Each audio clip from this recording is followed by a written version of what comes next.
Folks, we've got a jam-packed special Thursday edition of Carving Up Live. The New York Knicks steal Game 1 in San Antonio. How the Knicks were able to get the job done due to toughness and experience. Jalen Brunson, Karl-Anthony Towns, Josh Hart, all were fantastic. We'll get to all three in just a moment. How to kind of gauge Victor Wembanyama's finals debut. Like, the numbers are good, but the production on offense wasn't. But on defense, he was great. We'll get to Wemby's performance in just a moment. A special edition of Carving Up the Context because, folks, Nick Saban may be the greatest college football coach of all time, but he looks like an utter fool this week, speaking in front of Congress regarding NIL. We'll get to that. Russell Wilson retired yesterday from the NFL. He's going to go work now at CBS doing their NFL coverage. How to kind of judge Russell's career because it's one of the more complicated legacies in NFL history. And at the end of today's show, predictions for Game 2 of the NBA Finals. Knicks Spurs. That'll be tomorrow night. So an absolutely jam-packed episode of Carving Up Live on tap. So let's drop the beat, baby. Here we go.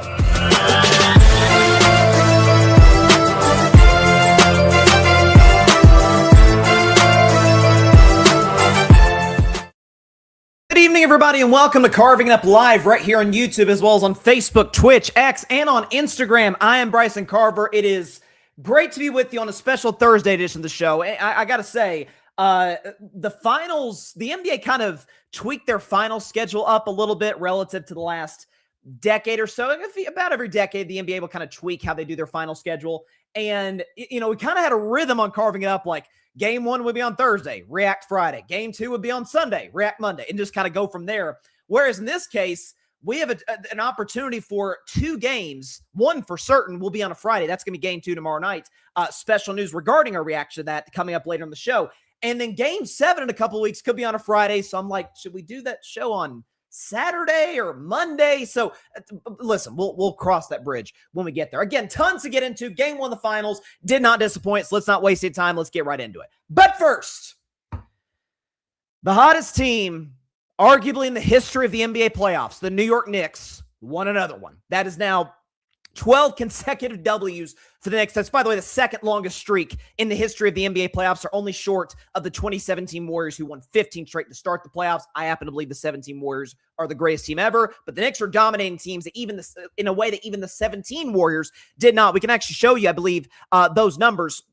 Their all-time ranks in this winning streak. 12-game winning streak that's tied for second ever, as we mentioned. They have a 22.7 point-per-game differential, best in NBA history. They have 12 double-digit wins out of their 13 playoff wins. No one team has ever done that in the history of the playoffs, and they still could get 3 more potentially. But what I thought watching that game last night, because what did the San Antonio Spurs, we saw it a ton in that Oklahoma City series in the Western Conference Finals. The Spurs have become so known for getting out the gates quick. And the Knicks got off to like a 14-7 lead to start, and Brunson's ending shots. He had a 3 immediately to start the game. It's like, oh my gosh, this week and a half basically off is really paying dividends for the Knicks. And then from that point on, 20-5 run to close the first quarter for the Spurs. And the question at that point, because Jalen Brunson, late first quarter, gets his leg rolled up. Landry Shamet, I believe he shoved, I think it was Dylan Harper, if I'm not mistaken, into Jalen Brunson's leg, and they showed later in the game, his, like, you could see blood through his compression pants. It's like, oh, this isn't good at all. Then he ends up getting his ankle rolled accidentally by Luke Cornett second quarter. It's like, God, this guy can't catch a break. And then he steps up and is utterly phenomenal. I don't think Brunson was the MVP of this game. I'll tell you exactly who I thought that was in just a few minutes. But let's show what Brunson did. Certainly not an efficient performance. I mean, 12 of 31 from the field, 2 of 9 from 3, hit his free throws, scored 30 points. But as you can see, 13 points for Jalen Brunson in the fourth quarter. And we can show you those fourth quarter stats in particular. 13 points, 5 of 9 for the field. He had his 1 3-pointer that he made. That was to give the Knicks the lead late. Hit his 2 free throws and was a plus 10, plus minus in a game that the Knicks won by 10. And so Brunson was sensational in the fourth quarter. And I think watching that game, and I picked the Spurs to win in 7. I'm not moving off of that. I'll get to Wemby later. But watching that, it does give you cause for pause, not just from the matchup advantages that I thought the Knicks could exploit, kind of the concerns I had coming into this series about that, but also the fact experience matters at this level in the playoffs. And I know Brunson and Cat and Josh Hart and these guys have never been to the finals. I understand that. But just the consistent playoff appearance after playoff appearance, Karl-Anthony Towns was used to that the last couple of years, or I guess the last 3 years in Minnesota prior to getting traded to the Knicks. Like, these guys have been in these big games before. And whereas for San Antonio, I mean, let's be honest, did anybody forget fans or anything of that sort, media? Are we sure any of the players, not to say that they didn't believe this team could do something, But are we sure that Dylan Harper, who was good for the first 3 quarters last night, do we think Wemby and all these guys, Castle, are we sure that these guys thought, yeah, we'll be playing an extra 2 months of basketball because we're going to go to the finals? Whereas the Knicks, this was the expectation. They went to the conference finals last year. So much of their playoff failures was they just ran out of gas because Tibbs does not believe in using the bench. Whereas Mike Brown, like most coaches do, believe in a bench. I thought Brunson, again, I keep saying this.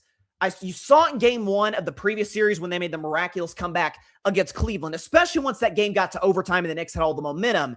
There just seemed to be this ease and this calm, like, oh, we know 11's going to get it done. We trust him. We know he's going to get to his spot, get whatever shot he wants. And I think with Jalen, man, like, we can show you his numbers in the fourth quarter. I was talking about this last night to Paris. We did a post-game reaction show, The Grid. By the way, check out Paris and the guys at The Grid. They'll be doing post-game reaction shows at around the 2-minute mark of every finals game, so stay tuned for that on The Grid's YouTube channel. But I was telling them about this after the game was over. Brunson's hitting these clutch shots, especially the circus one they hit kind of fading away to put him up 6, which was kind of the dagger. Every single time you need a bucket, he gets it. And we talk about the great scores in this league. We talk about Luka. We talk about SGA. And we talk about Jokic to a certain degree and Jaylen Brown. I'm sorry, man. So much of being a great scorer. I was actually during the House of Highlights shoot back in December. This is one of my arguments against shout out to Johnny Arnett, who was phenomenal. Subscribe to his YouTube channel. He was the Melo guy. I was the anti-Carmelo Anthony guy. And one of my points was, yeah, Melo's a great scorer. Melo's a clutch scorer. But in terms of who's the most clutch, yeah, give me Paul Pierce late in fourth quarters, who was not as good of a player as Melo. Obviously, give me Kobe Bryant. Give me Dirk Nowitzki. Give me Dwayne Wade.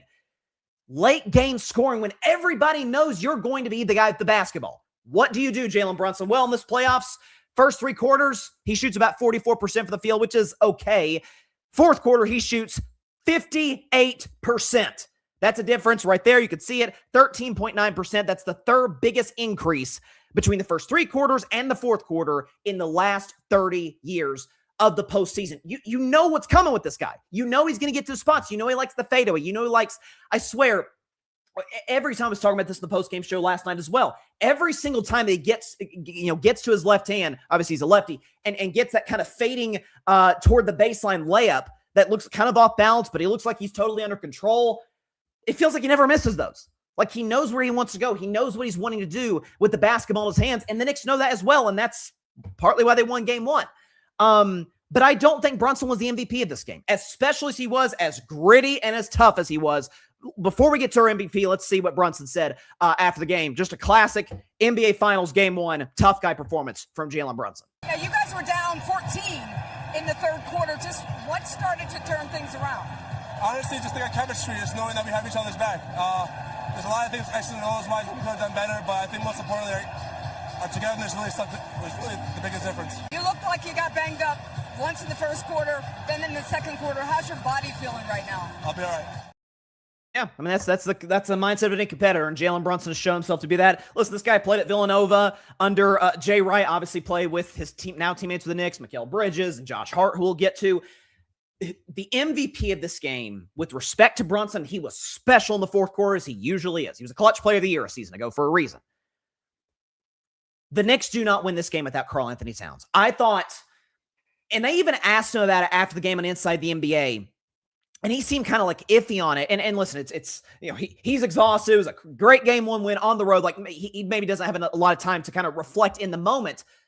But as a guy who's watched Karl Anthony Towns for basically his entire career, got started in Minnesota as this unbelievable talent, always going to take the Timberwolves to new heights. And then it's like, oh, maybe he can. He took a lot of hits from the media for, oh, you're just a perimeter player. We don't trust you down low. You're not that good of a defensive player. All the things. And then it's, oh, you can be the number 2 on a championship team, which feels like it's kind of like a demotion in some ways for a guy who was the first overall pick back in 2015 out of Kentucky. Cat has had bigger scoring games. Cat has had better shooting games, all of it. I don't think to this point in his career he's had a more important game of his entire NBA career than what he did last night. We could show you what Cat did against the Spurs. 18 points, 12 rebounds, 4 assists. And again, the shooting isn't, he's one of the greatest shooting big men ever.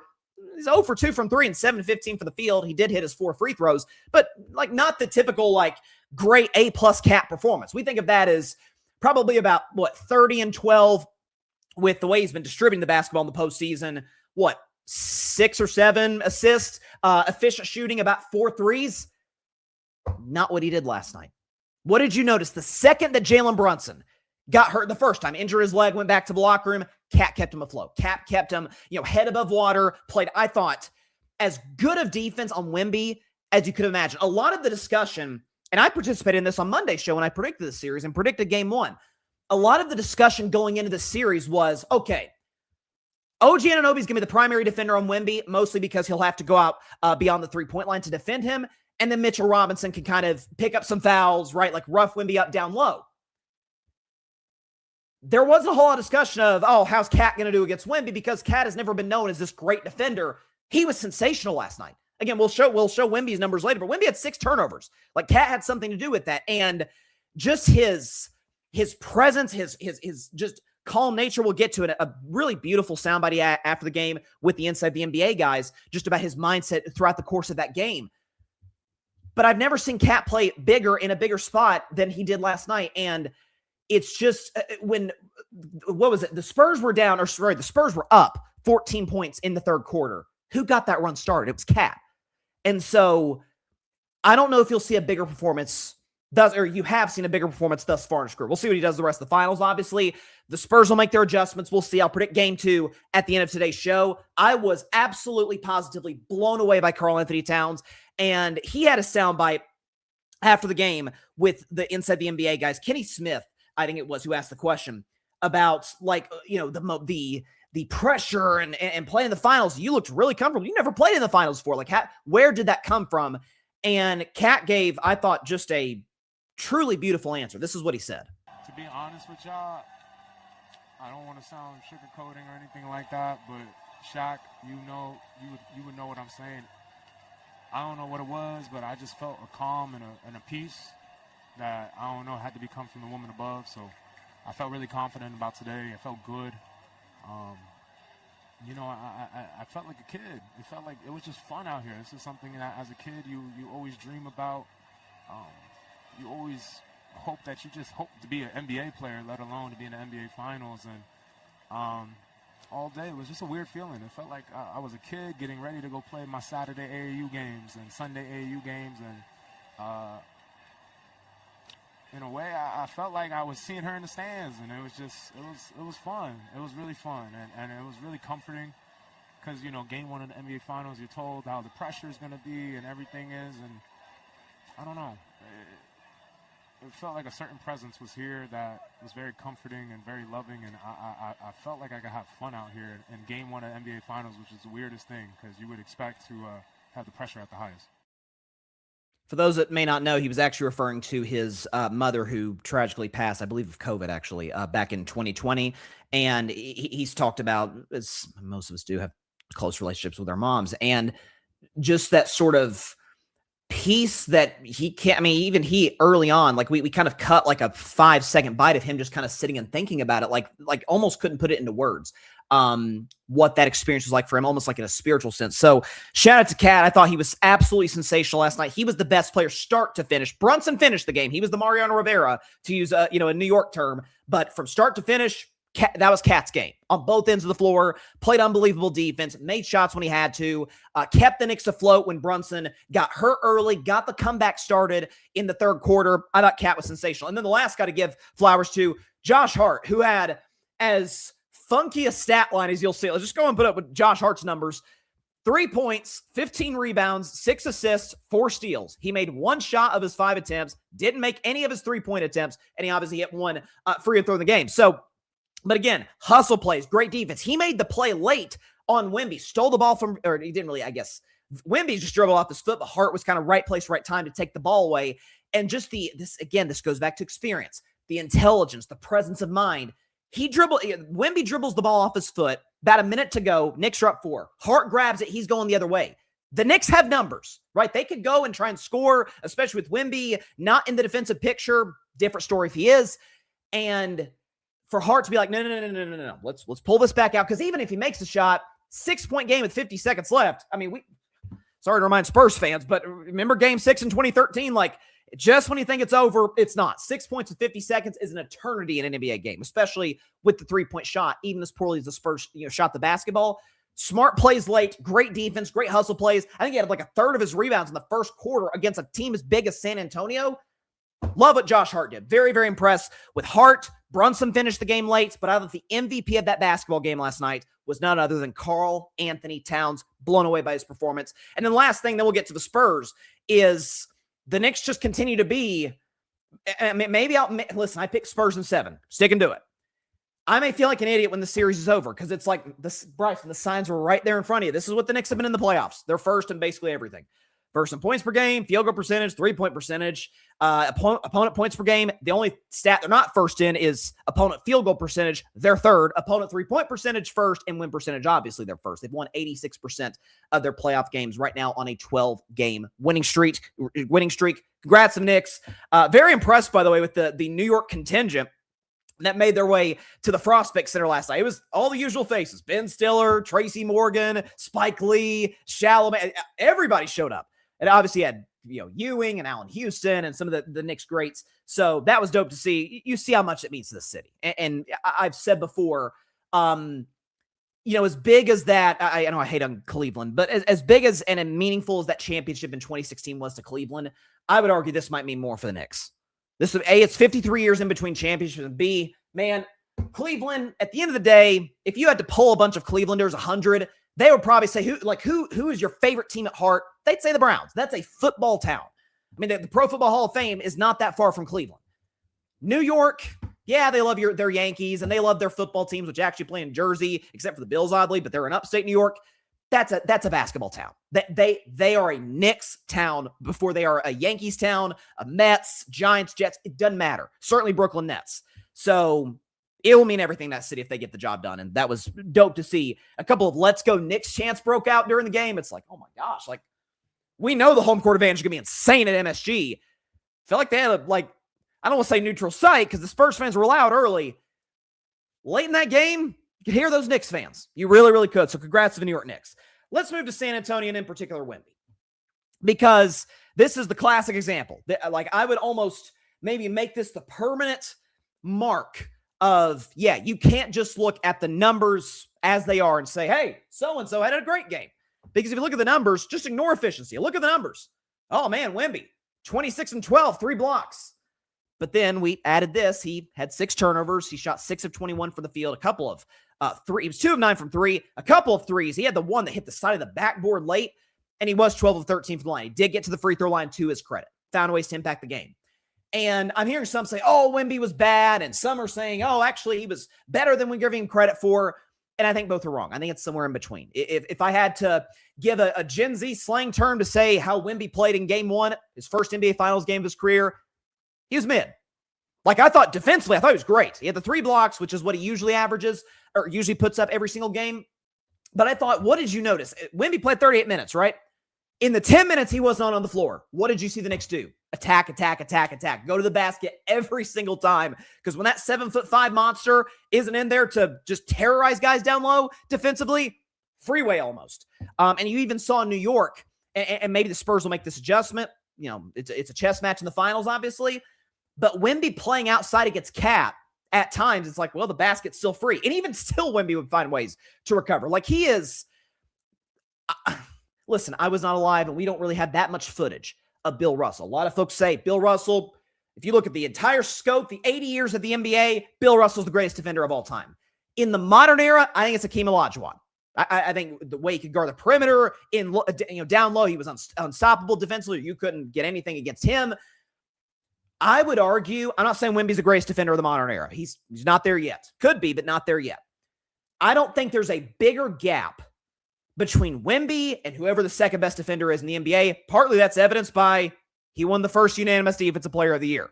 According to the voters, Chet Holmgren was number 2.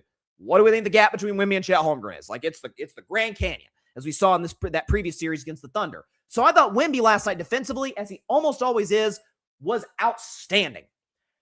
Offensively, he looked out of sorts completely. Not just as evidenced by the inefficiency and not just evidenced by the turnovers, but watch that game, even at points in this playoffs. And maybe some of this just comes down to he's 22. This is year 3. This is his first playoff run. This is the most basketball I'm sure he's ever played in one season his whole life. But when Wemby's got the basketball, right elbow, left elbow, but particularly right elbow, he just looks kind of uncomfortable. Like, obviously the Knicks are ganging up, in the paint to try and stop him, because that's one thing that Wemby, I think, will definitely have to improve on, is his ability to be a distributor. Giannis has not got enough credit. Giannis Antetokounmpo, we know how unstoppable he is down low, but when guys crash the paint, Giannis is going to find a shooter. Wemby's got to learn to do that. The Spurs got to get better shooting the basketball. They were atrocious from 3 last night.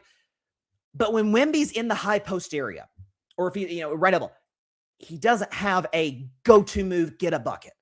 Like Arthur Hirsch, shout out to Arthur. He was on the post-game reaction show last night in the Grid, and he made the point, Wemby's worked with Hakeem Olajuwon in the postseason. He's worked with Kevin Durant and Carmelo Anthony. But KD, to me, is the more apt comparison, just because of height and length. KD is what? 4 inches shorter than Wemby, at least? And what's one of the things KD is best known for when it comes to scoring is, he can just shoot over anybody. Like, KD was kind of the first of his type of offensive player. Wemby is just a growth of that. A generational growth from what KD was in terms of his, length, obviously, and how he can score. But it feels like Wemby is like, dude, just shoot over him, or just find a way to get some space to get open with the frame that you are. That's something I don't think we're going to see him change over the course of the rest of the series. I think Wemby's going to get his scoring in transition, off offensive rebounds, as we saw at times last night, obviously shooting the basketball. I saw there was a stat like the Spurs are undefeated when Wemby shoots or makes like 2 threes or 3 threes in the first quarter, first half. Like, he's got to get going early offensively to be able to sustain it. And I think he's going to do that. But as I've seen some folks say, like, see, this is why he's not quite the best player in the world. I'd say, well, Shea, the foul baiting, Jokic just got bounced in round 1 and the Nuggets keep going backwards and he's an atrocious defender. Like, we may not have a clear-cut best player in the world after the series. Who knows? We got to see how the rest of this finals plays out. I think Wemby's going to be fine. He talked after the game about his performance. He's not panicking whatsoever. I said, what are you kicking yourself about personally the most about tonight? Nothing. It's obviously, it's not we've been down in a series before, never in the finals, obviously. But I'm not kicking myself about anything, really. I'm not worried the slightest. And that's always kind of been his mindset. Like, anytime San Antonio's dealt with a little bit of adversity, particularly when they went down 2-1 to Oklahoma City, it was kind of the same answers. Like, it was like, hey, guys, best of 7 series, no panic. That's the Spurs way, obviously. But you got to shoot better. Then we know the Spurs aren't a great shooting team outside of, like, Wemby, depending on the night. Champagny was knocking down his threes early. Dylan Harper at times, although he airballed a 3 in the second half. San Antonio just got to shoot the basketball better. They shot, 26% from 3 and 36% for the field. Like, that's not going to work. I expect them to play better offensively in game 2. Again, my game 2 predictions coming later in the show. I would not panic on Wemby. I really wouldn't. I know folks are saying, well, he hasn't looked as good now as he looked in that game 1 against Oklahoma City. Yeah, no crap, Sherlock. Like, of course, it's one of the greatest playoff games ever. Like, of course he's not. He still had some good playoff games. The game 4 against Oklahoma City, I thought he was really good. Thought he played well in game 6 against OKC. Great defensively in game 7 against the Thunder. So he will find ways to make impact. He's always going to be an A++ on the defensive end. And this is going to come with time and learning and maturing. It's going to be offensively, what is his go-to move? What's the one thing, his get-out-of-jail-free card, so to speak, offensively? And we'll see how he continues to develop that. I don't anticipate that'll come in this series, but I do think he plays better offensively in game 2. He can't, as a 7'3", 7'4" guy, hard to do much worse than 6 of 21. He'll be better in that regard. But if there's one thing, I'll say this, and then we'll go to break. If there's one thing I'd be a little concerned about if I were a Spurs fan, is fatigue getting to him? Some of that is probably why Wemby was, again, late in the game, fourth quarter, corner 3, hitting the side of the backboard, like, not even close. That's a legs thing. Like, we know shooting the basketball, you see with all the great shooters, Steph, Reggie Miller, Klay Thompson, Ray, it's all about the legs. It's all about generating the power to be able to get the shot where you want it, and obviously the arc and everything from there. But as this playoffs have gone on, the high-end games from Wemby, the high-end games haven't looked quite the same. I think people are overstating, Wemby hasn't been good since that game 1. That is not true. That's false. He wasn't great last night. He was mid last night. He was terrible offensively. But is that this is the longest season he's played. The Spurs didn't really, and some of this might have been due to the blood clot situation, the fact that Wemby is just a freakishly built athlete, professional athlete. But it's like his conditioning is not quite where it needs to be at this point in the season. Whereas the Knicks, they've never been in the finals, but they're used to going on deep playoff runs. Even Cat going back to Minnesota went to a Western Conference Finals. So that could end up biting San Antonio in the butt more than that. That concerns me more than anything. Is does fatigue become a problem? So we'll see. Tyler Reddington, my man's in the comments, co-host of the Pull the Chair podcast in the Grid. He says it's Knicks time. I believe, Tyler, you picked the Knicks, if I'm not mistaken, and that I was kind of surprised that San Antonio wasn't a huge favorite, but it felt like the general public, if you just asked anybody on the street, hey, who you picking, just, neutral observer, kind of split. If people are picking the Spurs, because, Spurs got the best player in the series. If they're picking the Knicks, the Knicks got the best overall team and experience. Like, there were obviously legit reasons to pick both. And in Vegas, the Spurs were a pretty sizable favorite. Now, I think that's shifted now to the Knicks because of game one. They've got home court advantage. Here's what we do know. Game 2's must win for San Antonio. I will, as a guy who picked Spurs in 7 and still believe in that wholeheartedly, if they lose game 2, series is over. It is over. You are not going to Madison Square Garden for games 3 and 4. I don't think the Knicks will sweep necessarily, but oh my gosh, it's the best home court advantage in basketball. A fan base that is just starving for a championship. Haven't been to the finals in 27 years. Haven't won a championship in 53. You do not want to face a game 3 and 4 down 2-0 and your back's against the wall. Like, that's, and even if you were to steal 2, now you're exhausted for game 5. Like, do not put yourself behind 2-0. I've covered many series in the show where it was 2-0 and I felt like, hey, team down 2-0, still alive. I would not feel that way about the Spurs if they were to lose tomorrow night, but I'll predict that at the end of the show. All right, we're going to take a quick break. When we come back, folks, y'all know I love college football. Always have, always will. Nick Saban, who is, I think, indisputably the greatest college football coach of all time, made an utter fool out of himself earlier this week. We'll talk about that after the break on Carving Out the Context. Stay tuned. You will not want to miss this.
Welcome back to Carving Up Live. I appreciate everybody for stopping by on a special Thursday show. Before we get to Nick Saban and Carving Up the Context, we'll also be talking about Russell Wilson and his retirement. How should we remember Russ's career?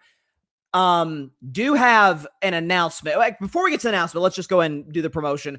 Carving Up merchandise. Check out our merch. Scan the QR code top left corner of your screen right there. It'll take you to the website. We got hats. We got t-shirts. Hey, we're in June. Weather's getting warmer, so get some summer wear that we've got on the website. If you want to check out also our other content creators of the Grid, their merchandise, got that as well. Barry Grant Jr., the All Even Podcast, Alfred Parsar Jr. of the Metropolitan Report, AJ, Adam, and Ant from the Cowboys Cam Fan, who do a great job. They've got merch. If you just want regular Grid Network merchandise, we got that too. Hats, t-shirts, anything that you can possibly imagine. But check it out. This will take you to the Carving It Up merch, but you can kind of look around the website and check out and see what else we got there. Also, before we get to Carving Out the Context, I mentioned this at the top of the show, is that, so I mentioned that the finals, the NBA has adjusted the final schedule. It's a little bit different than it has been the last decade or so.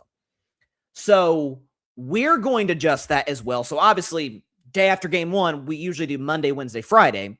In this case, we did the show Monday, doing the show right now on a Thursday after game 1. Well, game 2 is tomorrow on a Friday. Game 3 is on Monday. It'd be a little weird if I feel like, for me at least, as doing this podcast, it'd feel like, yeah, okay, game 2, that kind of already happened. We're focused on getting into game 3. What we're going to do, and I'm not sure we've ever done this ever in Carving It Up history. I could be wrong, but I don't think I am. I may have pre-recorded shows in the morning on Carving It Up. We've never gone live for a full show on Carving It Up, and that's exactly what we're going to do. Saturday morning, 10 a.m. Eastern, 7 a.m. Pacific time, same place as usual. You can find us on YouTube, Facebook, Twitch, X, Instagram. We're going to be live to recap Game 2 of the NBA Finals. We've also got some interesting LeBron to the Warriors stories that are starting to heat up as time goes on that I'm really intrigued by. Going to talk about Caleb Williams, who was just named the Madden cover athlete, and oddly, there's controversy behind that. I have absolutely no idea.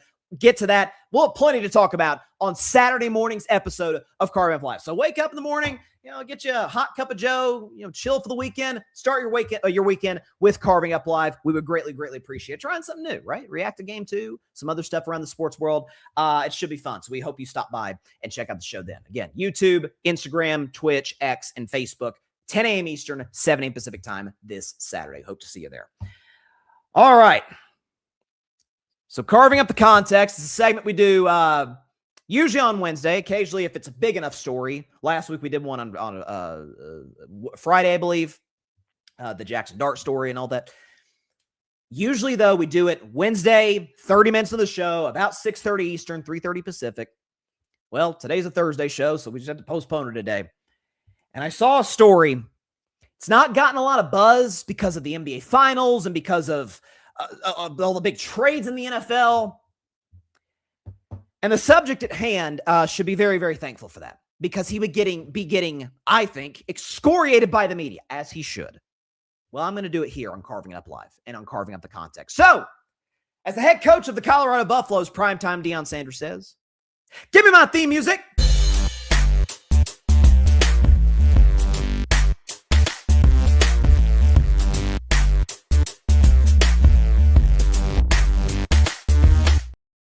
On this week's edition of Carving Up the Context, we're going to be talking about Nick Saban. Nick Saban, who is indisputably the greatest college football coach of all time. The man's won 7 national championships like that. We don't even need to get into that. He's a legend, all-time legend. And anybody that's watched Carving Up, you can see, if you're watching the show, you can see the Tennessee helmets behind me. So obviously I despise Alabama to my very core. I've always respected Nick Saban. Go back to any show. Like when he retired, I was thrilled. I was like, oh, thank God we don't have to deal with Saban anymore. Respect the man. I think he's done a great job in the sense of 2 things. One, a lot of college football coaches, especially legendary college football coaches who have nothing to lose as it pertains to their legacy, aren't really going to put up with guys who may have off-field troubles or whatever. Nick Saban famously has been somebody, going back to Michigan State, LSU, Alabama, who's given guys second and third opportunities to grow as men. And that's so much of college football and college sports in general, is that the coach can be a mother or father figure. Like that's, I mean, it's almost part of the development for you as a young person. And Saban, I think has been phenomenal at that. I also think Saban, until recently, has been phenomenal at adjusting to the modern day college football, or as college football's evolved, is that we know Saban's best friends with Bill Belichick. One of the reasons I think Saban is just miles better a college football coach as Belichick was an NFL coach, excuse me, is not just personnel, but is the fact that as the NFL changed, Belichick stayed the same. As college football changed from a defense first, run the football down your throat, SEC, that played right into what Saban was great at. And then around 2015, 16, the rules started to change. Quarterback camps for high schoolers, it became more of a quarterback-centric sport. And Saban adjusted. He could win national championships with Greg McElroy and A.J. McCarron and Jake Coker, but then he had to get Jalen Hurts and Tua Tagovailoa and Bryce Young and Mac Jones, guys that would be future NFL players.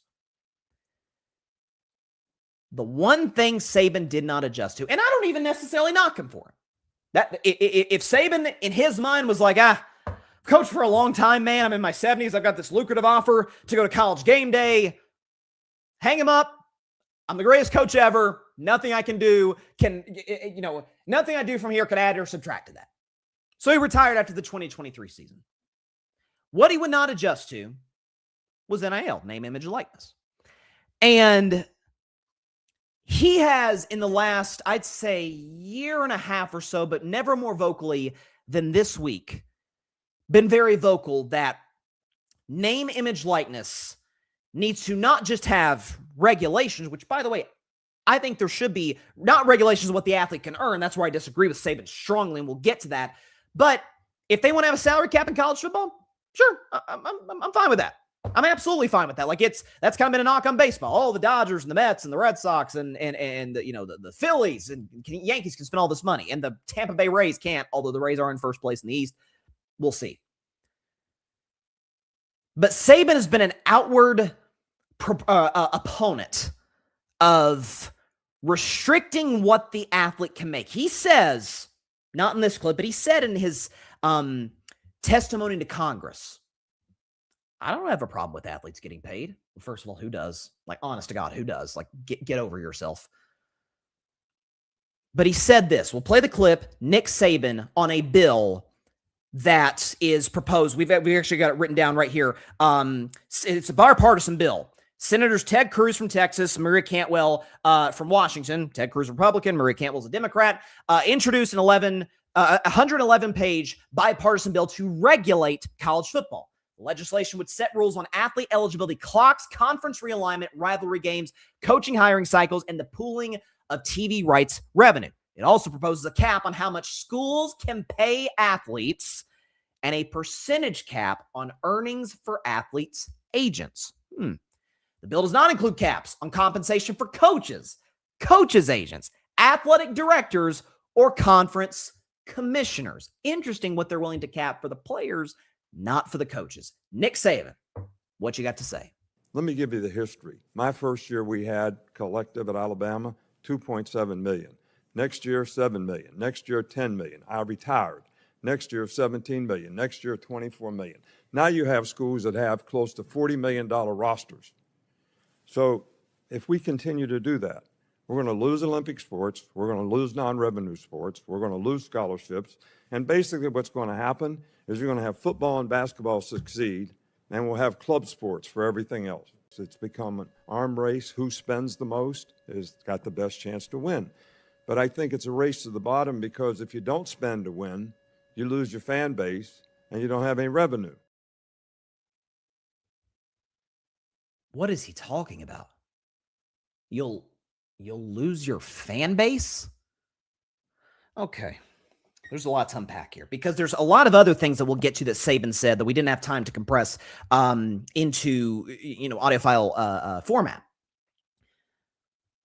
But the aspect of, if we don't put a cap on this, then spending for football and basketball would just be so outrageous that we can't fund the other sports.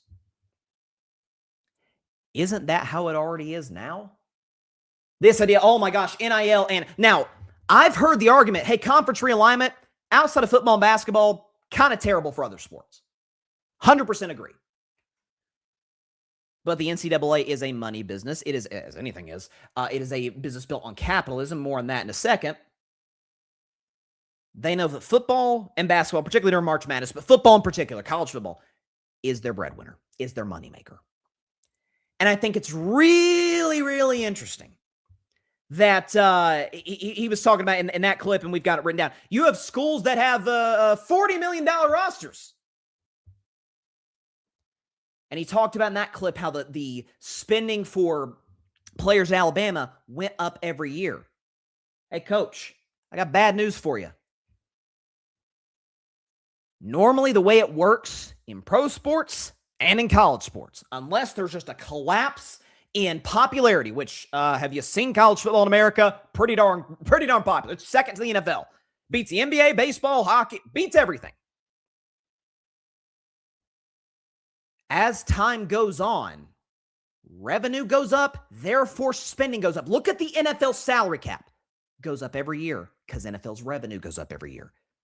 So, yeah, duh. Of course, Alabama's spending and everybody's spending is going to go up as the revenue goes up. Like, that's why I'm not against the salary cap in college football as long as that salary cap adjusts to revenue, as long as that salary cap is like the NFL, is like the NBA, and goes up as revenue goes up.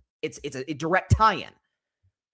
What I also think is really interesting, he had one quote in there. And I've respected Saban for a long time, but this has got to, and Saban's a smart dude. This has got to be one of the dumbest quotes I've ever heard. Congress does not need to micromanage college sports. Why are you there?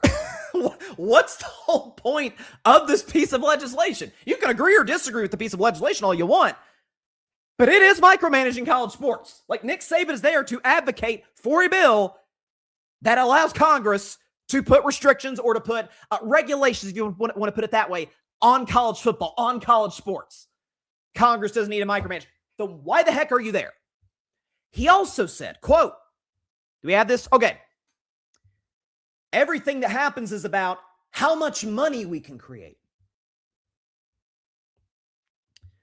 Welcome to capitalism in America. That's how it's always worked. That's what it is. There's a reason, because I think it's really, really interesting that the bill talks about. I've got to read down my notes here. That this bill to regulate college football proposes a cap on how much schools can pay athletes and a percentage cap for the earnings of athletes' agents, but it does not include caps on compensation for coaches and coaches' agents. This is why that arguably the most conservative Supreme Court in American history, back in 2021 when this NIL thing started, finally.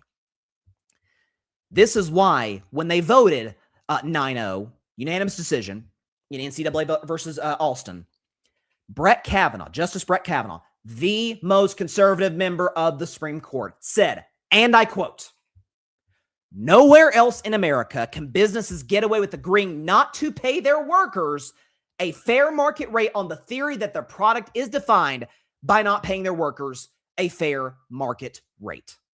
In other words, yeah, if the revenue continues to go up and coaches' salaries go up, ticket prices, as we all know as sports fans, go up, concessions, all of it, athletic directors, putting money in the athletic programs, all of it,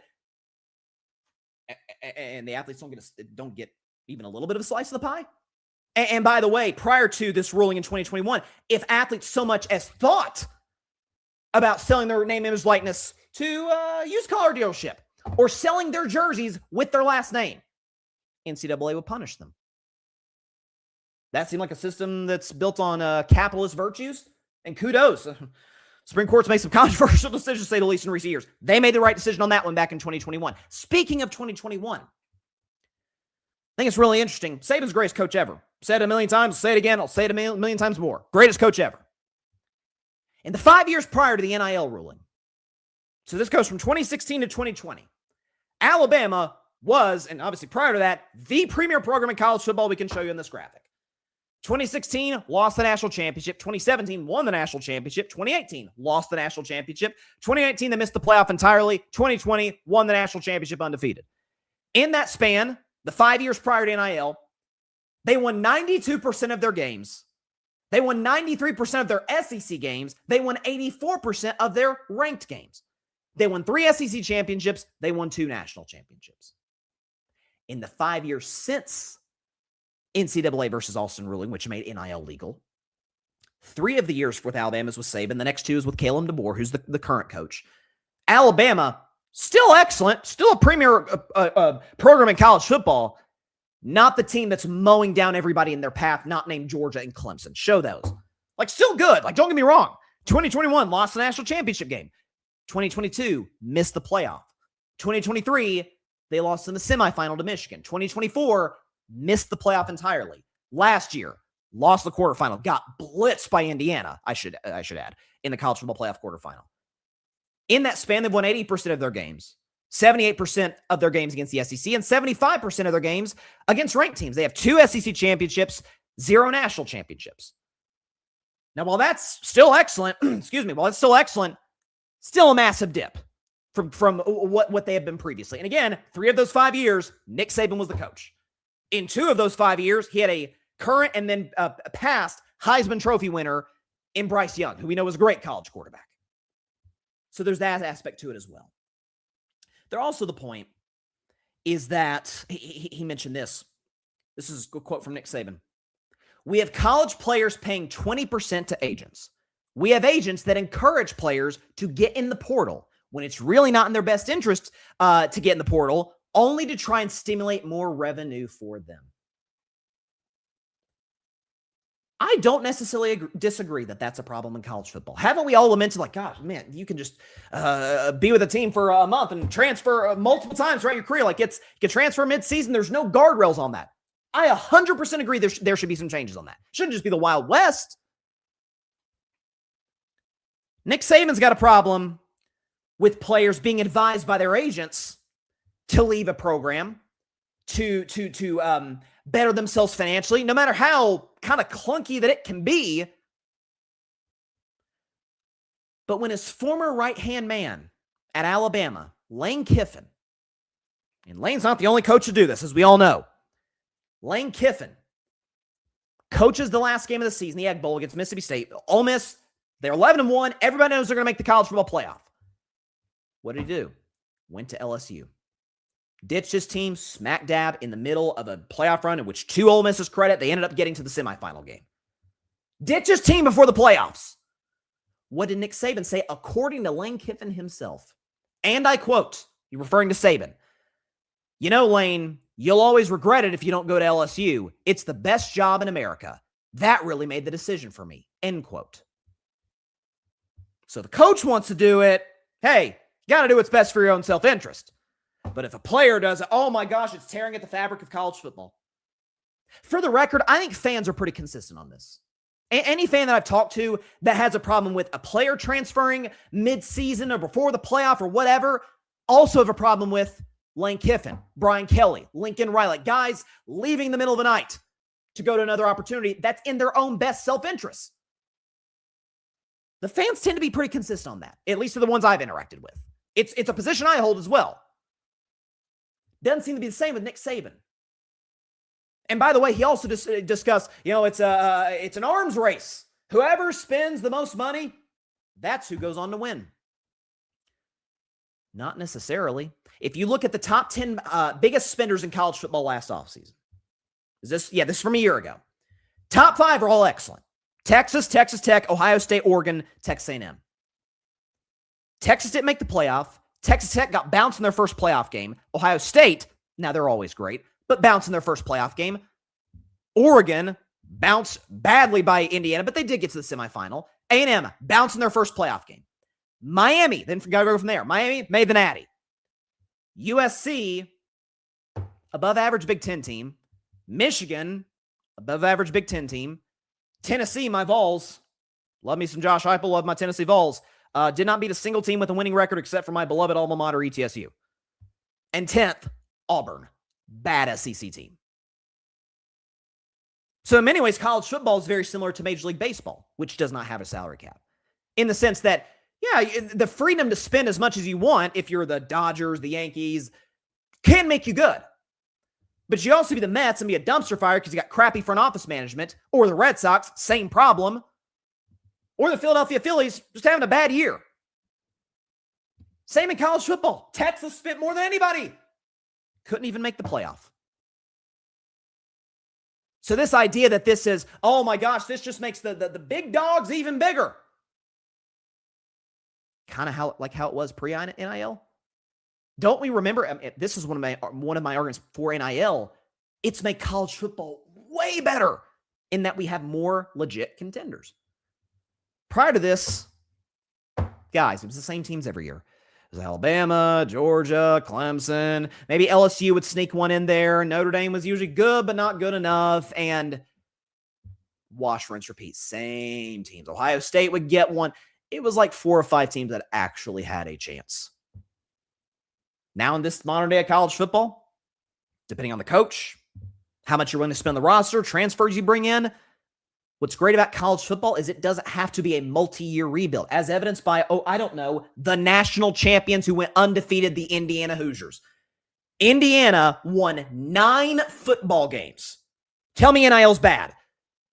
Won 9 football games the 3 years prior to Kurt Signetti taking over. Look at them now. Undefeated national champions. Out of Natty against Miami in the Big Ten Championship against Ohio State. blew out everybody. But NIL's bad for college football.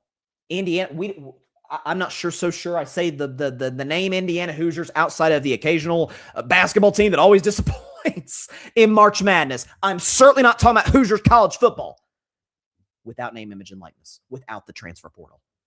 Do there need to be regulations? Absolutely. It can't. The current system as it sits here today objectively needs improvement. But in this week's edition of Carving Up the Context, this idea that Nick Saban is trying to promote, that this has ruined college football as we know it, is a lie. It's a straight up lie. And it's also one that a take that Nick Saban is not even remotely consistent on. It was Nick Saban, along with Pete Carroll, who Lane Kiffin said drove him to leave Ole Miss to go to LSU. Before the playoff, by the way. So, and again, I want to remind folks, before we move on, this bipartisan bill proposes a cap on how much schools can pay athletes and a percentage cap on earnings for athletes' agents. So how much the athletes can make from the school and how much they can pay the agents. Does not apply to coaches, athletic directors, or conference commissioners. So again, it's the athlete who they're trying to put on the back burner, as was the case for decades prior to 2021. You think that's fair? You think that's a system that is built on capitalistic virtue and ideals? Doesn't seem that way to me. But you ask a lot of these coaches, oh man, I'm capitalist to the core. Are you? Because this sure don't seem like it. So I thought Nick Saban, indisputably the greatest college football coach of all time, made an utter fool of himself in front of Congress this week. Let's move on to happier things. Russell Wilson retired. Russell Wilson, after, 14 years in the NFL, drafted in 2012 out of Wisconsin, played his last season with the Giants last year, started the year as a starter, didn't go well, replaced by Jackson Dart, and was the backup for the rest of the year. He decided to retire. And by the way, he's going to join CBS Sports to be part of their pregame show. I think, was it Chris Long or Kyle Long? I think it's Kyle Long. I apologize. I get the Long brothers mixed up sometimes. It was Kyle Long, Russell Wilson are being added to the crew. You obviously got the legendary, shout out to Pittsburgh Steelers legend Bill Cowher. I believe Phil Sims. Is Phil Sims still on that show? Matt Ryan's with the Falcons. Anyways, that show's dealt with a lot of turnover, to say the very least. So they're bringing in Russ. They're bringing in some other guys. And before we get to Russell's career, which is so fascinating in so many different ways, Russ was talking actually to his now colleague at CBS, Nate Burleson, on CBS mornings about the decision to retire, to make the really, really cool emotional tribute that he made to his career on social media. Russell was talking about the end of his football career. Well, I wanted to tell the story of, wanted to paint a picture of just how much this game meant to me, the obsession, the love. You do this for 14 plus years, and I wanted to take it back to my childhood. I wanted to take it back to the memories of my dad and my brother throwing football and the moon balls, like I said. Yeah. And just the history of the game, too, and what this game has meant to me, to be the second black quarterback to ever win a Super Bowl. And that piece of it, to Coach Carroll and honoring him and what he meant to me as a coach in Seattle. Yeah. Like I said, they raised me. Yeah. And so, but then also to say my thank yous to my family, to my dad, my mom. If you haven't seen the video on social media, it's really, really well done, well produced, and I mean, wouldn't expect anything different from Russell. I'm sure Sierra had a say in it. It was really great. So the question then becomes, and has been, it's been a question for basically the entirety of the back half of Russell's career, including the warts, so to speak, in Denver, in Pittsburgh, with the Giants. Is Russell Wilson a Hall of Famer? I don't think anybody, even the most pro-Russell Wilson fans, would make the case he's a first ballot Hall of Famer. Like, that's reserved. You know the names. Brady, Manning, Mahomes, if he retired today, first ballot Hall of Famer. Elway, Marie. I mean, we know the names. That first ballot Hall of Famers, you don't even think twice about it. Is he a Hall of Famer at all? Does he get in? Here's what I'll say. Russell Wilson has the most unique NFL career of all time. We've never seen a start to finish run for certainly a quarterback like this. So let's just show the raw numbers of Russell's career. They're quite good, right? 353 passing touchdowns, 114 picks, so close to, or actually right at, I should say, a 3-1 TD interception ratio. That's excellent. 64% completion, 229 pass yards a game, 99 rating, which obviously has come down the last few years because his production has fallen off. So most of his career, he's been a 100 pass rating guy. He's a 10-time Pro Bowler, and he obviously won a Super Bowl in 2013 and got to another. We know how that game ended against the Patriots. Is that the early part of Russell's career, that first 3-year stretch where it was Legion of Boom, Beast Mode, Marshawn Lynch, Pete Carroll, it was those guys. These are the stars of the show. These are the headline actors of the movie, and Russell Wilson is not even really the side actor, the supporting actor. Like, he's just kind of in a couple of scenes, and we don't really see him as anything beyond that. And I made the case for years prior to the Denver experience. I said for years, like, gosh, Russell's really underrated. Don't forget, Russell Wilson takes over a Seattle team. He beats out Matt Flynn, who the Seahawks gave a lot of money to that offseason. Russell Wilson gets the job as a rookie, third-round pick out of Wisconsin, 2012, leads the Seahawks to an 11-5 season in the playoffs, beats Washington the first playoff game, and then the second playoff game, they're at Atlanta. That was Matt Ryan, Julio Jones, Tony Gonzalez was on that team, and the Falcons are destroying Seattle. They're up like 3 touchdowns or something. And then Seattle storms back, takes the lead with like 30 seconds left, and then Matt Ryan makes a couple big throws, and the Falcons end up winning on a Matt Bryant field goal. But Russ in that game, he had like a passer rating of like 109, QBR 0 to 187. Like, Russ was awesome in that fourth quarter of that game. Almost got Seattle from 7-9 back-to-back years to an NFC Championship game his rookie year. His second year, we know what happened. He was good and sort of a game manager like role. We understand Beast Mode, Marshawn Lynch, the season that he had in Legion of Boom, Richard Sherman, the moment with Michael Crabtree against the Niners in the NFC Championship game. Never forget, folks, Russell Wilson threw the go-ahead touchdown that game to beat San Francisco in the fourth quarter. And then he played really well. The MVP ends up going to Malcolm Smith. They had to give it to Seattle Seahawks defender. Malcolm Smith had a pick 6 off of Peyton Manning in that game. I didn't have, if they weren't going to give it to Malcolm Smith, they should have given it to like Percy Harvin or somebody, because he had a kick return for a touchdown to start the second half. So Seattle wins the Super Bowl, comes back the next year, gets the 1 seed. I believe they beat Carolina in their first playoff game. And then they're down 16-0. And then it was 19-7 with 2.5 minutes left of the game to the Green Bay Packers. Now, some of this was an outright Packers choke job, but Russell had to make some plays. Down 19-7, 2 minutes and change to go. Russell runs it in for a touchdown. Seattle gets the miraculous onside kick on if you remember, Brandon Bostic, he was like a backup tight end for the Packers. He like muffed the onside kick. Seattle gets it back. Literally a few plays later, Beast Mode runs in for a touchdown. Russell makes a crazy play to get the 2-pointer. Green Bay, Aaron Rodgers goes down, ties it for Green Bay. Russell gets the ball a few plays later. Game-winning touchdown pass to Jermaine Kearse. That came after, by the way, he threw 4 picks. So it was the mental toughness. It was hey, when Seattle had to throw and they have a choice, he made the throws when it counted. He made plays with his legs when it mattered. Then obviously they get to the Super Bowl. We know what happened. Everyone and their mama knew that they should have run the ball with Marshawn Lynch. That is the low point of Russell's career. Forget Denver, Pittsburgh, and the Giants. That's the low point. Like, you're a yard away from back-to-back championships, and then that happened. Malcolm Butler makes a play, and the Patriots dynasty is revitalized, and the Seahawks potential dynasty dies right then and there, because they never went to even another NFC championship game, much less a Super Bowl from there.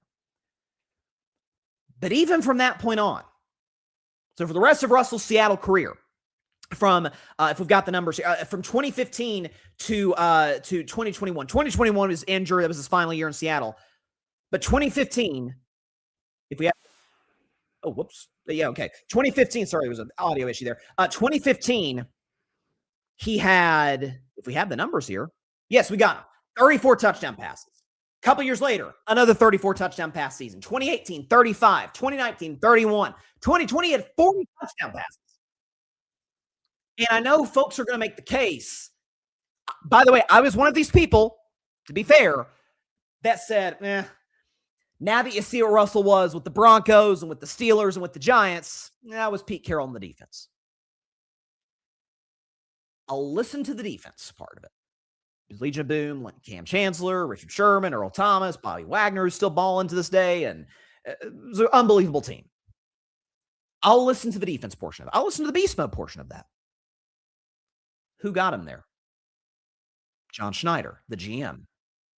Were Russell Wilson and Pete Carroll part of the Seahawks team that went 14-3 and won the Super Bowl in dominant fashion, I might add, over the Patriots, we see how good they are now, but they were great a year ago, Rams, to get there, who took a chance on Darnold after he was kind of left for dead by Minnesota?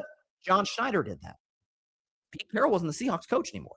Pete Carroll has basically an identical resume post-Russell that Russell does post-Pete Carroll. Russell Wilson, the rest of his career, went to the playoffs one time. It was in Pittsburgh. They ended up getting blown out by Baltimore. Don't remind me. Pete Carroll went to the playoffs one more time post-Russell Wilson.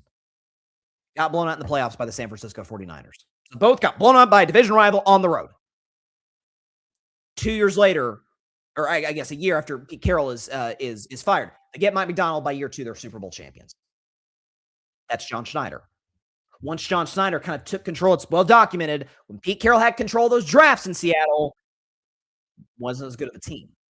When John Schneider kind of wrestled control back, and especially once Pete was gone, same thing. Like it's kind of like Belichick light to a degree. Like once they got an actual professional GM in New England, all of a sudden they're hitting in their picks. They're making smart decisions in the offseason after Belichick. Same thing in Seattle.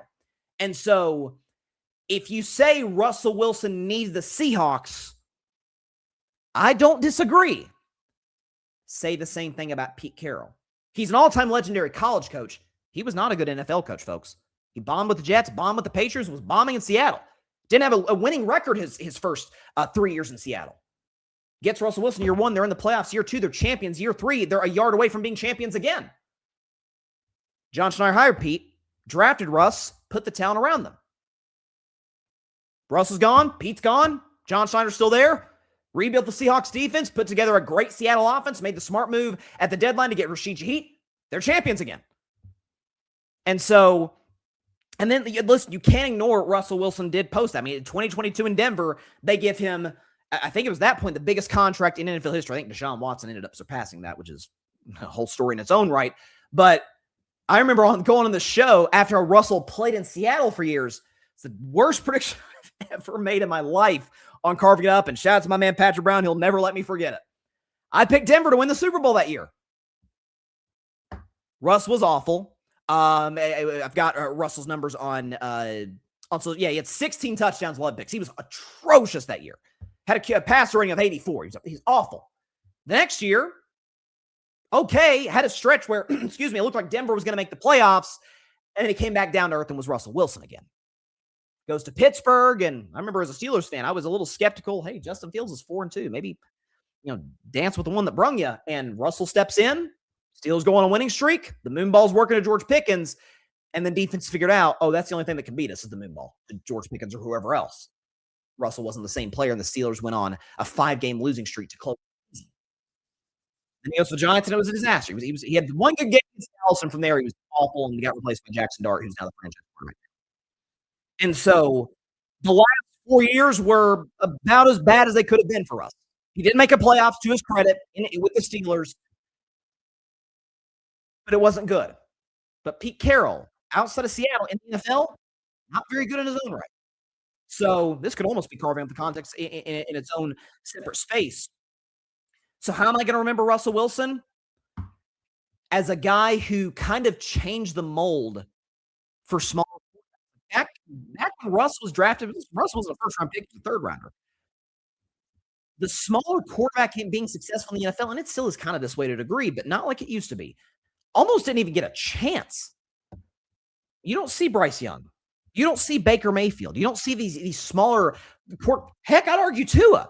Now, Tua's a backup now, but does he get drafted 5th overall by the Dolphins in 2020? Different player than Russ, but smaller athlete. Russell's kind of a bigger bone dude. Not the case with Tua, but smaller quarterbacks who were given opportunities. And to Russell's credit, I mean, safe to say, he had a pretty successful career. He won a Super Bowl, almost went back to back.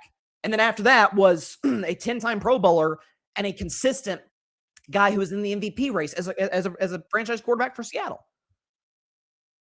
So he's certainly not a first ballot Hall of Famer. That goes without saying.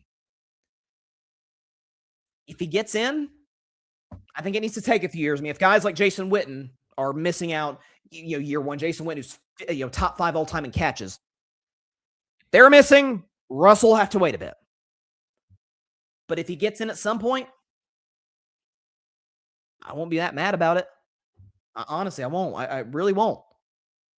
So, congrats to Russ on a very, very successful career.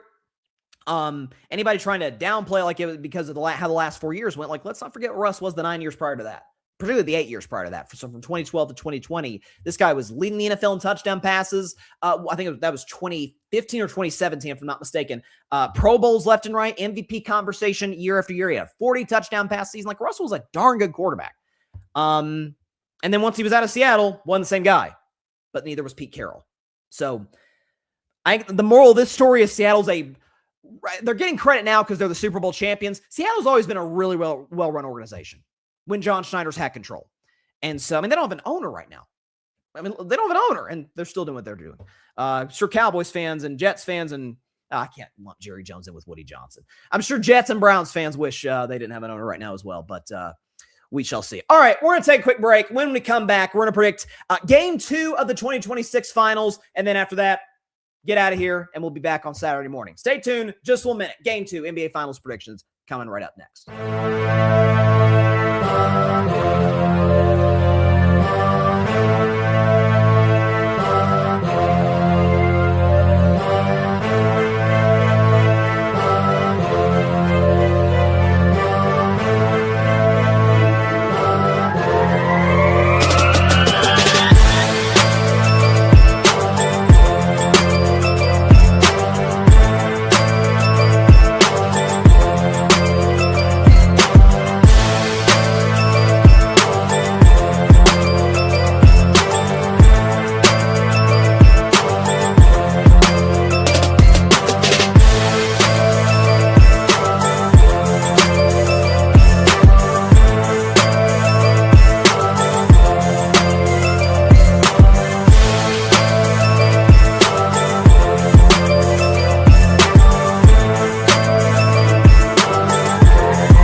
Welcome back to Carving It Up. Again, I don't want to give too much away from what we're wanting to do post-Game 2 reaction on Saturday morning, but this LeBron to the Warriors news, it's been speculated for years that they would go to Golden State. Brett Siegel at Clutch Points said it today. Steph Curry's going to meet LeBron, try and recruit him to the Warriors. Be a really old team, but darn it'd be a good team. Steph, Jimmy, Draymond, LeBron, bring back Porzingis. Injuries would kill him in all likelihood, but you want to see Steph and Bron together? We'll get to that more on Saturday morning show. Again, Saturday morning, 10 a.m. Eastern, 7 a.m. Pacific time, we're doing a special edition of Carving Up Live. We'll react to Game 2, get to some other headlines in the NFL, the Caleb Williams on the Madden cover, LeBron to the Warriors rumors.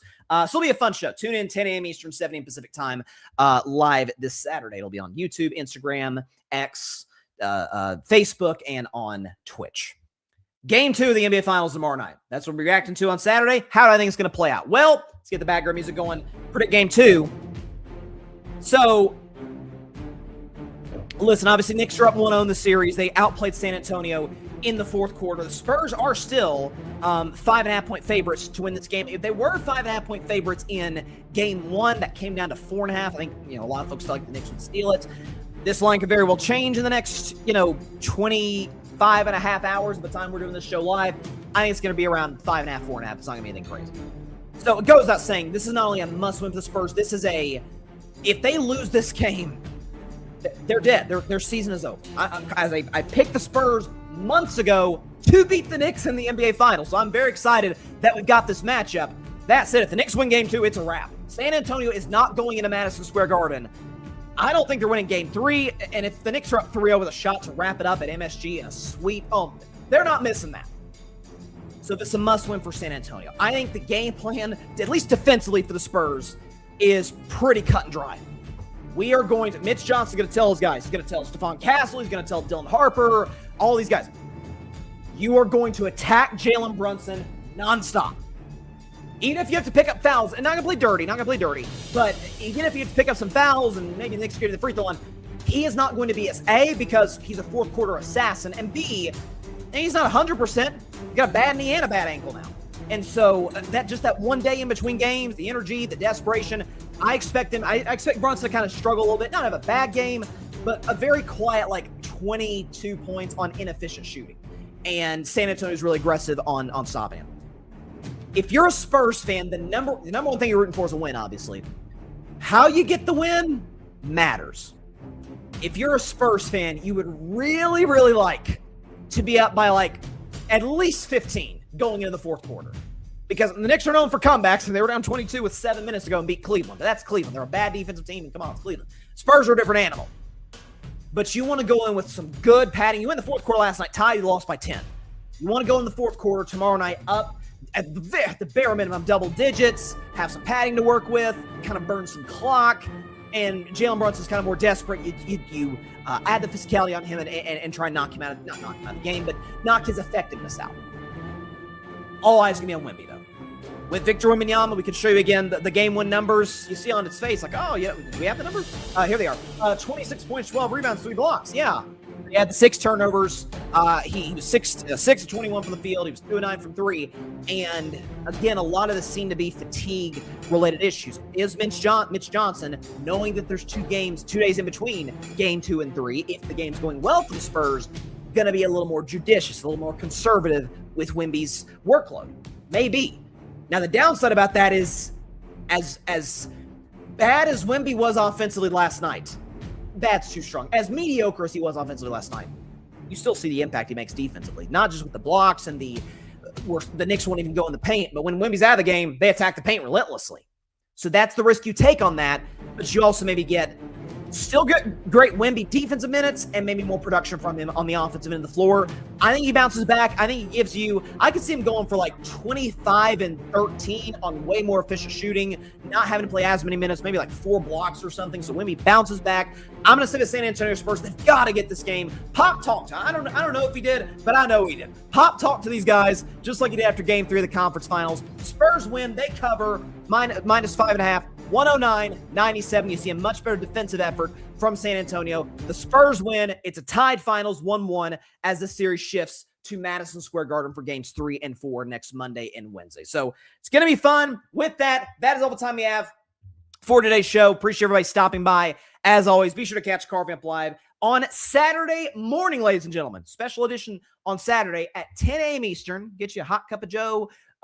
Sit down on the couch or lay right in bed, watching your phone, do whatever you want to do. Tune in to Carving Up tomorrow or Saturday morning, 10 a.m. Eastern, 7 a.m. Pacific time, live right here on YouTube, Facebook, Twitch, X, and on Instagram. Love Game 2 reaction. We'll have plenty of other stuff on the show. So it is going to be an absolute blast. I know that for certain. Hope everybody has a great rest of their week. We'll see you to start your weekend, Saturday morning, 10 a.m. Eastern, 7 a.m. Pacific time. God bless y'all. Peace out. I can't wait till Aaron's career is over. I'll tell you that. I can't wait till his career is over. Thanks so much for watching the show on YouTube, and be sure to go click that big red subscribe button and check out the other clips and full shows from Carving It Up Live, as well as our other incredible content creators here on the Grid Network.